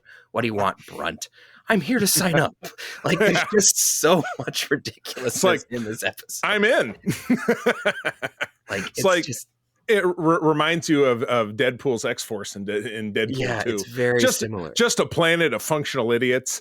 Yeah, or like later when it's like, well, what are we going to do? We'll just use Ferengi. Then we'll all die. Right, exactly. Oh my God. All 12 Ferengi were slaughtered. Yeah. It's just it's such a goofy episode, and you're getting Ishka back. So you have some wonderful performances from everybody, and she's still Ferengiing her way through it. She's trying to sell Iggy Pop's character you get this cream, it is very smooth for your face, and she's already pestering the Vorta and the Jem'Hadar, and they kind of want to get rid of her anyway. Yeah, right. Because there's just. We just see this from the Dominion's aspect. The Ferengi annoy everyone, and that's just what they do. They've got no fans, exactly. Yeah, like Kevin's famous last words: "I hate Ferengi." I know. Yeah. Oh my gosh, the meme, by the way, if you didn't see it, is the scene where Kevin is laying dead on the table, and all the Ferengi are standing around him, and the text says, "Wow, the live action Snow White looks weird." Very good. But it's all been said. The only misnomer I have in here is that Nog probably shouldn't be wearing his Starfleet uniform. It's probably a bad idea. Oh, yeah. Bad optics, because then it makes it look like what's going on is Starfleet related, which it was not. Plus, I'm glad he had PTO saved up, being that he was an ensign and it was wartime, that he could get away for a couple of days. Seems a little weird, but you throw all of that out the window. Never underestimate Uncle Quark giving a nice little discount on root beer. Yeah, exactly. There you go. Yeah, I want to give up his vacation days for this little adventure. But yeah, one of the arguably, I would say, the most enjoyable of any Ferengi episode. I think that's where this lands. Okay, Peter, number 11 is yours. Let's get serious. All right. Number 11, Waltz, directed by Rene Benoit, written by Ron Moore, aired on January 3rd of 98. An attack on the You attack got on the it. Starfleet vessel carrying Gul Dukat to a hearing for war crimes, as is right and just, as well as Captain Sisko, who is to testify at the hearing, leaves the two of them stranded on a deserted planet together. I like Desert Moon. Let's go with that. It's a desert moon. It's a desert moon. Shenanigans ensue, kind of shenanigans, but also just intense characters. It's so intense. Oh my gosh, Sean. Arguably Mark Alimo's finest hour. Agreed. And there's a lot to choose from when it comes to like Dukat episodes. I rewatched this again very recently, and this is dark, which it was going to be. It's about, we're on our way to war crime, like war crime court. It was never going to be a comedy episode, nor should it have been, because that is this episode, I think, would be one of the best examples of Star Trek ever tackling an ongoing story arc, because this only works. This is a fabulous, you could make a stage show out of this. This is a fabulous two-hander. It's incredible. And I think if you adjust the script a tiny little bit, you can do it as a standalone. Right. But really, like, this pays off so much of Dukat betraying the Alpha Quadrant, Dukat, and getting all of his, you believe that he believes what he's saying. Because if he didn't, if there was any doubt in there, if there was any room that Sisko could get under that armor, it wouldn't work as well as it does. There is no armor. This is Dukat laid bare. Right. So if we jump right to the end of the episode, for example, you have a Starfleet captain. One of the funniest things about Sisko is just like, he says all the things Starfleet captains are never supposed to say. Right. But, he says, it's either him or me, which is about as far away from Gene Roddenberry's ideals of Starfleet as you can get. And it makes perfect sense in the context of these two characters, in the context of, the Federation Alliance versus the Cardassians versus the Dominion.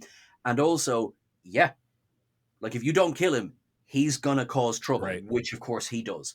Take him off the board. Like Palpatine, like Mace Windu swinging that sword. Yeah, he's too dangerous to be kept alive. That's 100%. It. And then, it's very, it's not meant to be a comfortable watch, but it's very uncomfortable the way he speaks about the Bajorans and the way he speaks about the occupation. And, obviously, in recent years, it becomes a lot more prescient as well. But also, there's so many historical parallels. They knew what they were. Ron Moore, Ron Moore's an incredible writer. He knew what he was doing the most. Yeah. When he was writing these words, because there is not one person alive who will not identify in some way with some of the things that are being dropped here, which also makes it a difficult pitch. Like, because you often get asked, what episode would you show people to get them into Star Trek? Not Waltz. As incredible as it is, and it is like a powerhouse of acting and writing, I'd watch this and be like, I want to watch this show. Exactly. What's this Lower Deck show you were telling me about? Exactly. That sounds like fun. This is, it's not fun. It is literally not fun, but it is very, very necessary. I just, wow. Yeah, you get Dukat was saying, oh no, I tried to save lives and and then he just is becoming more and more unhinged. And he's like, I hate Bajorans. I hate their wrinkly noses and their ass backwards religion. I would have killed every single one of them if I had the chance. I'm like, well, 15 minutes ago, you were like, I don't know why they don't like me because I did this thing and that thing. And I started, Taco Tuesday and Casual Fridays. And, exactly. He's like Bill Lumbergh from Office Space. You know what I mean? Where he's just literally his hooves. Like you said, he's just so evil. Oh my goodness. Peter. I don't know a whole lot I can add here. You guys have talked about most of it. I will say that this is one of those episodes that really this shows where Star Trek does a good job of showing what the bad guy is about without beating you over the head about it. True. But also showing you like he is a bad dude, but he didn't think he was a bad dude. Right. And that's something that, like, this is going to be a hot take, but I think that that's something that a lot of writing right now doesn't quite get. And so this is something that DS9 and Ron Moore do very, very well. Like we as the audience know Dukat sucks. He really does. Oh, yeah. In every possible way. He's Space Hitler, for lack of a better analogy. Space Hitler. I mean, maybe not quite, but basically. And so we all know that he's terrible. He's a horrible person. But then we get inside this guy's head. Literally, right. And you're just like... delusions. It's like, how could you believe that? Why would you believe that? But he did, and it's sincere. And that's something that the writing is masterful here. Agreed. Is because it shows Dukat believes he's in the right. And that's the scary part. That's the definition of evil, isn't it? But that's what makes him that's one of the reasons that Dukat is a good villain, is that he's not a caricature. He's not a straw man. He is someone who believes they're doing the right thing. We completely disagree on what that is, but he believes he's doing the right thing, and then just horrific things with that justification.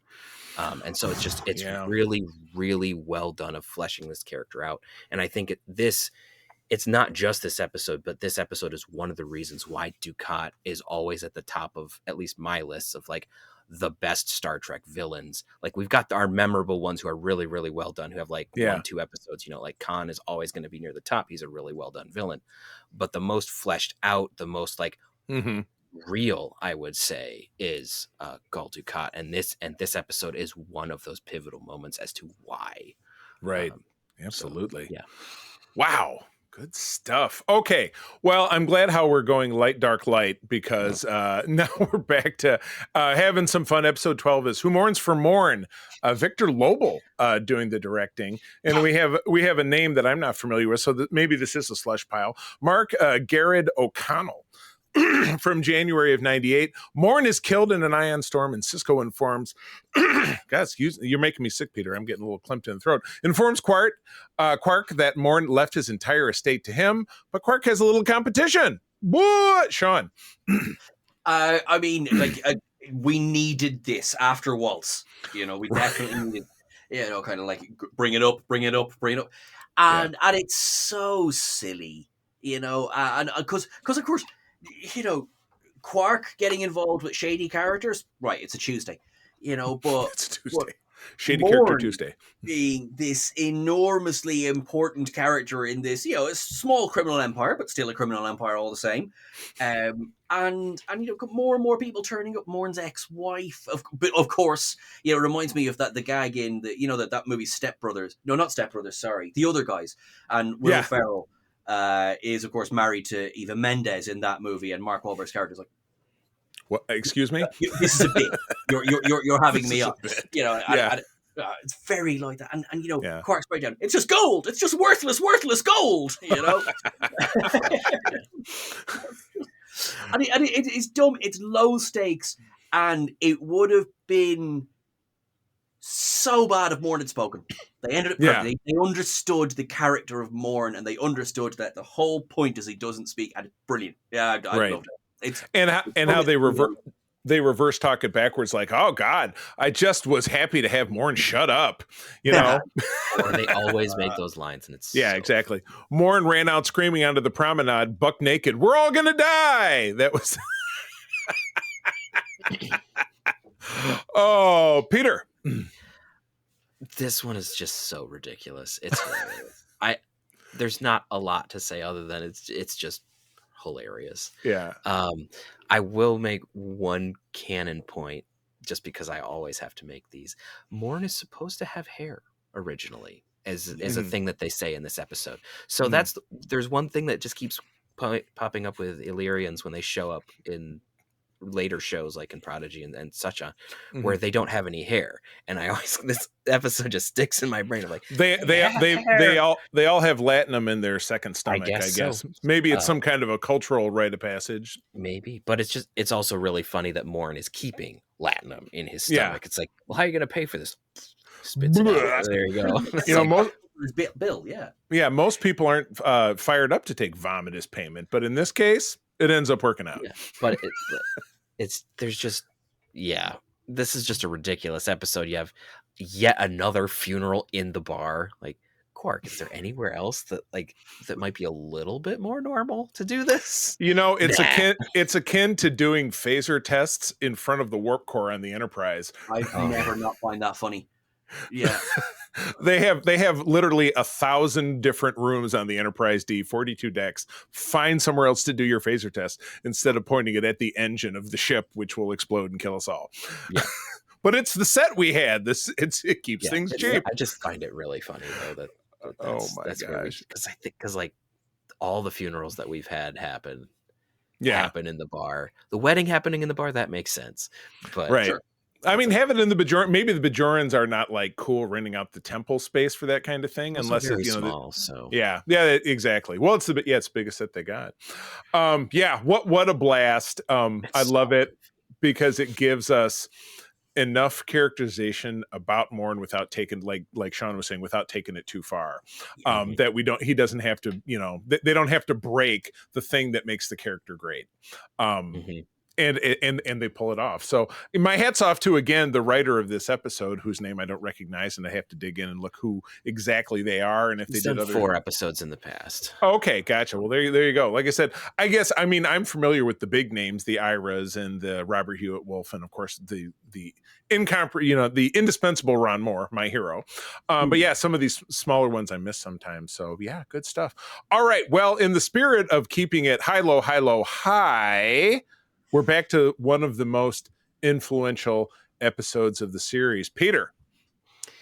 Episode 13, Far Beyond the Stars, directed by Avery Brooks.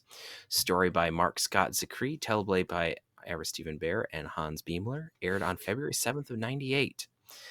As Sisko considers leaving Starfleet due to the destruction of Captain Swafford's ship, the Cortez, he has a vision of himself as a science fiction writer in the 1950s. That doesn't do it justice at all, but there's your summary. Exactly. Well, for the effective justice commentary, we go over to Sean. Take us away. In a way, what can I say about this episode that hasn't been said many times by many more intelligent people? It's dreadful. It's just awful, start to finish. It's so... Did your faces? No, it is... it is... Edit that out. No, it is... Obviously, it's one of Star Trek's finest hours, to the point where it's now almost cliched to say, well, what's one of the best episodes of Star Trek? Oh, Far Beyond the Stars. You know? But for a reason.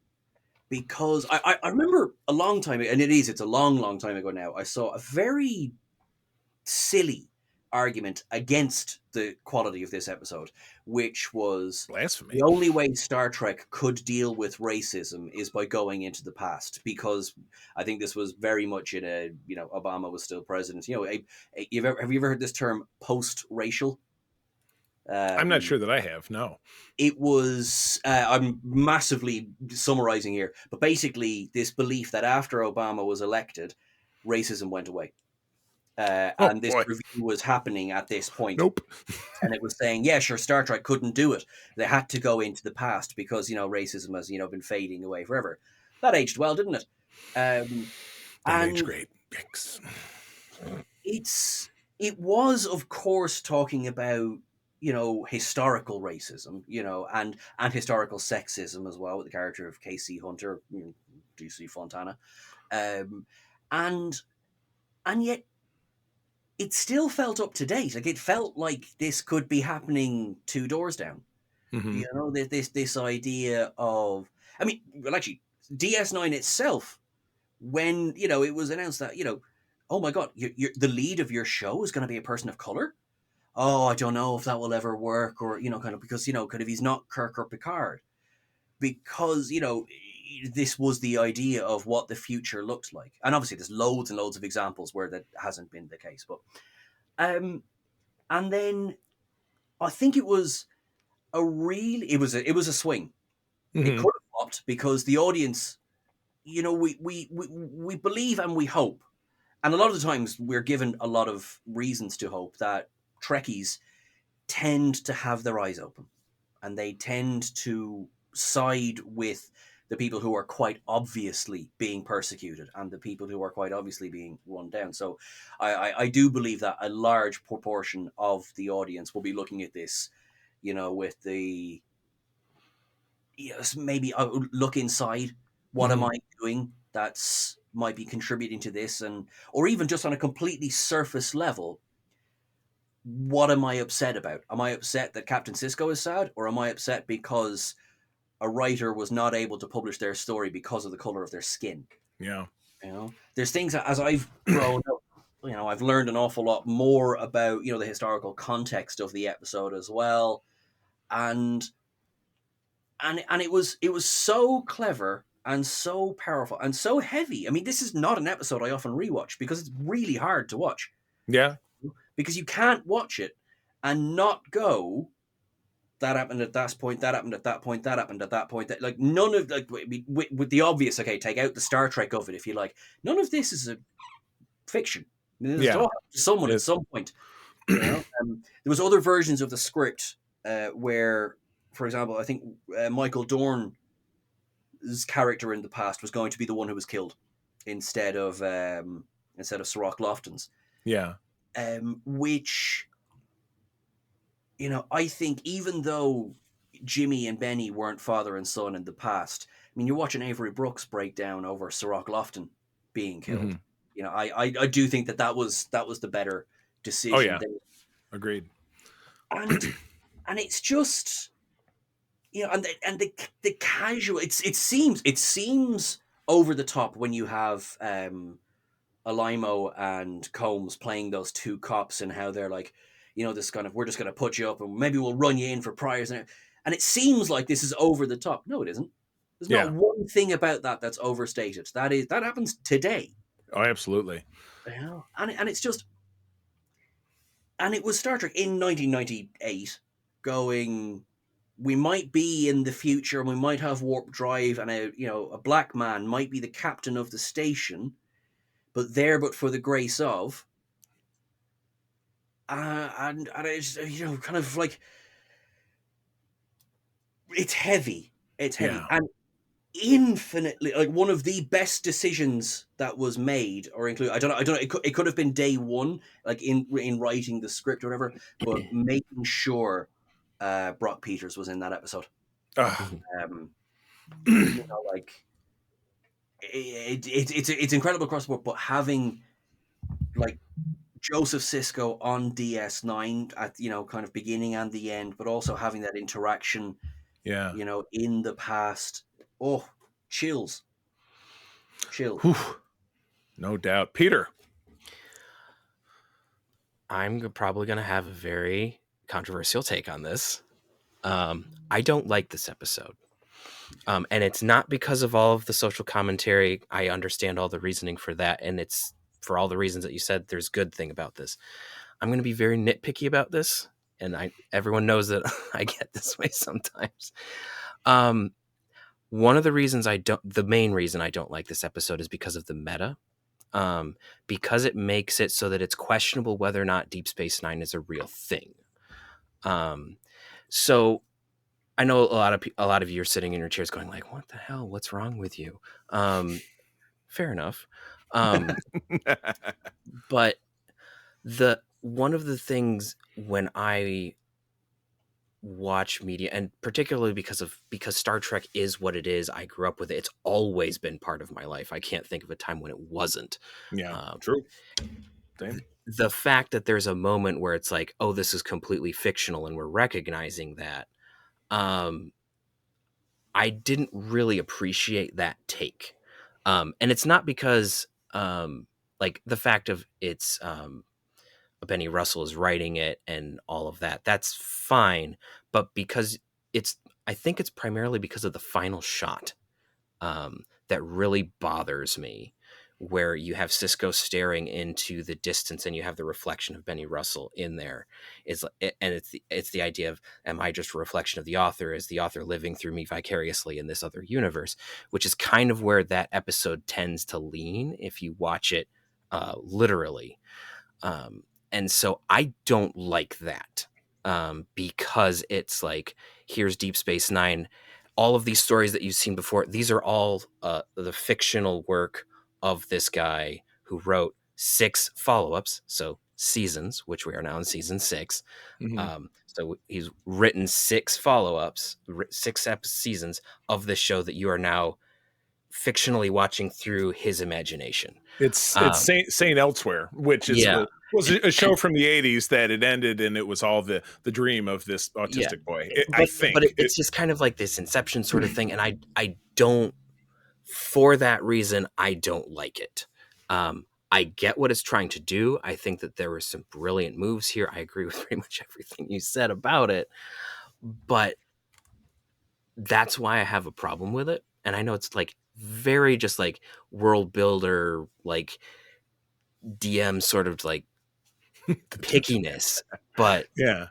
I'm just going to throw that out. There's like, if you hear someone say they don't like this episode, it's not necessarily, don't immediately jump to, oh, this person is horrible. No, it could just be something as simple as this messes with the canon of the universe that it's set in. And so I just don't really like it for that reason. Wonderful performances, lots of stuff going on here. I just don't like it because of the meta. I think you raise a really good point there, because I think there are episodes which are important, and you're almost worried to go like, if I say I don't like this, am I going to get absolutely dogpiled on now for saying I don't like this? You Right. know, and which is a fair worry. It happens. It is a fair Mhm. worry, you know. But you should be dogpiled on, and we are going to organize a social media boycott of everything you do. No, Cool. Uh-oh. Great. Jeez, I did it. I canceled myself. I don't exist much on social media anyway, so good luck. Very good. We're going to make sure it's coming. No, because actually, funny, one thing that I think I agree with you is that there was an original idea for what you leave behind that would have ended the episode. I did see that, and I hated that idea. Ooh, that's horrible. Because that is Saint Elsewhere. That's Saint Elsewhere. Right. Yeah. That is, just invalidates everything you've seen. And that makes me very mad too. I'm with you there, because I don't have a whole lot else to add, because I absolutely see everything that Sean talks about in the more traditional appreciation of this. But yeah, I don't like these Saint Elsewhere. It's all inside Will Wheaton made a joke about that once on one of these, hey, it happened in the 80s kind of shows. And he was one of the talking heads. And he said, oh, next it's a show that all took place inside my slider pen. You know what I mean? So it's just, I agree with you, Peter. I agree with you, Sean. And we will leave it there, because culturally significant, yes. As it fits in the framework of what Peter's talking about, I also don't like that. So, I'm so torn. Okay. One last question for you. Yes, please. Question. The Strange New Worlds episode, The Elysian Kingdom, features a storybook written by Benny Russell. Discuss. So he is real. He's a real person, and this also is part of why I don't like this episode. I will say he's a real, as you know what, I have to go back and watch that episode, because right now I can't find a rock to stand on to even discuss it. I think for Elysian Kingdom, it was more of an Easter egg of just like, hey, here's an author that we know was referenced in the past, and so like Tracy Torme, writing the Dixon Hill novels. Yes, exactly. So correct. I think it's just an Easter egg, and they didn't really. This is going to sound bad, but they didn't think through the full implications of putting an author like that into the episode. Because of the it's so tonally different. Because I'm going to not beat that horse, but because of how this episode works out, you just then throw everything into Yeah. It's dropping a grenade in the middle of the concept. All right. Well, let's bring this part of it to a close by picking, as we always do, a favorite and a least favorite of this batch. It's gonna if Peter lives. Sean, let's go with you. Let's have a favorite and a least favorite. I don't think this will shock anyone. Favorite Waltz, least favorite Resurrection. And this whole time leading up to this, I thought you loved Resurrection. Oh my goodness. It's Peter, amazing. Peter, what about you? I I want to do Waltz, but just to be different, I will go with the Magnificent Ferengi Is your favorite? because it's so Yes. obnoxious. And to continue on my controversial train, my least favorite is Far Beyond the Stars. Wow. Oh my gosh. Lightning bolts. Because Burn of the the witch. meta again. Burn the witch. Burn the witch. I love it. She's a Do I witch. weigh as much as a church, though? I am also going to pick the Magnificent Ferengi, but I'll jump on board with my Irish brother and also dislove Resurrection. Dull as dishwater. Oh my goodness, totally awesome. Oh my god, this has been a hoot. My goodness. Well, before we get to wrap up, I just wanted to let everybody know, even with Peter's controversial take, drop us a line on social media, which I'll describe in a moment here. But that also includes, I'm looking to get this going again, the mailbag, which we always used to have great success with at secretfriendsunite@gmail.com. Write us a letter. Tell us how crazy we are. But with that, yes, him specifically. Just make sure to put his name in caps in the subject line. Sorry, if this helps as well, here's Peter's home address. Okay, so this is his schedule, and this is his license plate number. And a list of his fears. Yeah, and exactly. Sean, this has been magnificent. Thank you for joining us. Tell us about Trek culture and tell us where we can find you. Thank you. This has been so much fun. Thank you so much. Okay, Trek culture. You'll find us YouTube primarily. That's obviously where all of the latest stuff will go out there. We do also have on whatculture.com. Think of it almost as spoilers. All of our articles, which get turned into videos, they arrive there first. So, do make sure that you're checking out there as well. I write some of them. Our other writers like Jack, Clive write so much as well. There's a lot of content there, so you won't be stuck for content. We also have a podcast that goes out every Tuesday, asterisk, because sometimes it's a Wednesday, but primarily it's every Tuesday, which I know we took a hiatus last week because of the New Year's of it all. But I think I think we're supposed to be recording tomorrow, so I'm pretty sure we're back this week. I guess you'll find out. Yeah, like I'm just sitting here on a Zoom call going, hello? And yeah, so the big thing for the next while will be we're gearing up towards Section 31. So looking forward to that. And there will be, as I say, we have some fun interviews coming up. We won't give anything away in case they cancel. We have some fun stuff coming, and yeah, lots more content. We're excited for 2025 because 2025. You mentioned earlier as well. Strange New Worlds is coming at some point, right? So we don't know when. I have not given up hope that we might see a season 3 of Prodigy. Now, I don't think it won't be 2025 if we do see one. They got to make it first, right? Yeah, exactly. Yeah.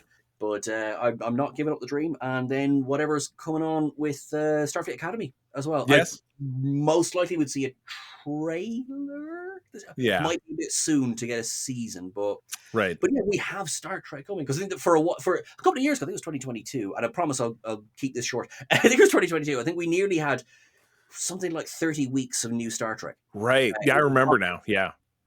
And then we got back to a more normal schedule. Right. And I say normal as if I didn't enjoy it. 30 weeks of Star Trek was amazing.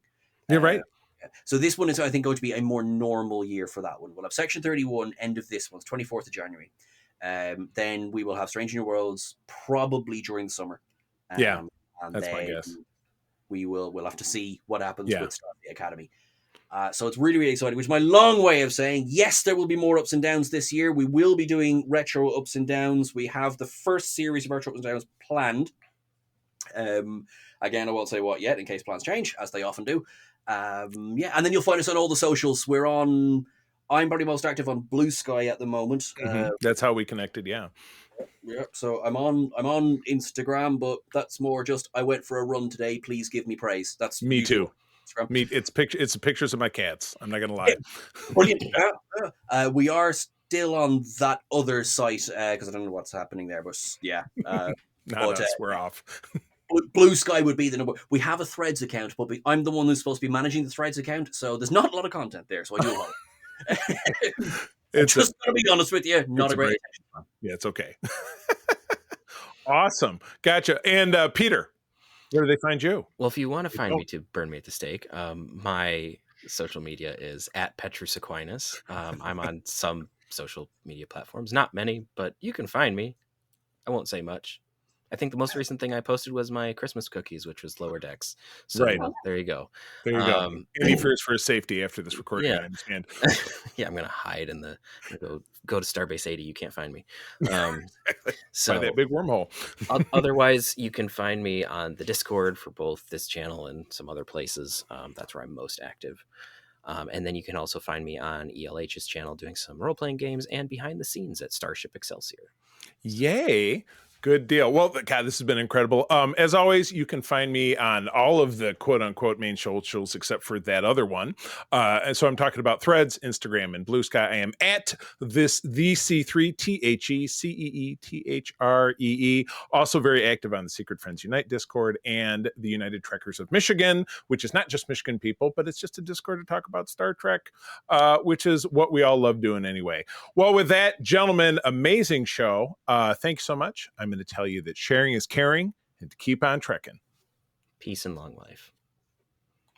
This podcast is part of the Secret Friends Unite podcasting network, available on Apple Podcasts, Spotify, and podcast services around the galaxy, as well as video on our YouTube channel. You can support Secret Friends Unite by becoming a Patreon member, get bonus programs and more over at patreon.com/secretfriendsunite.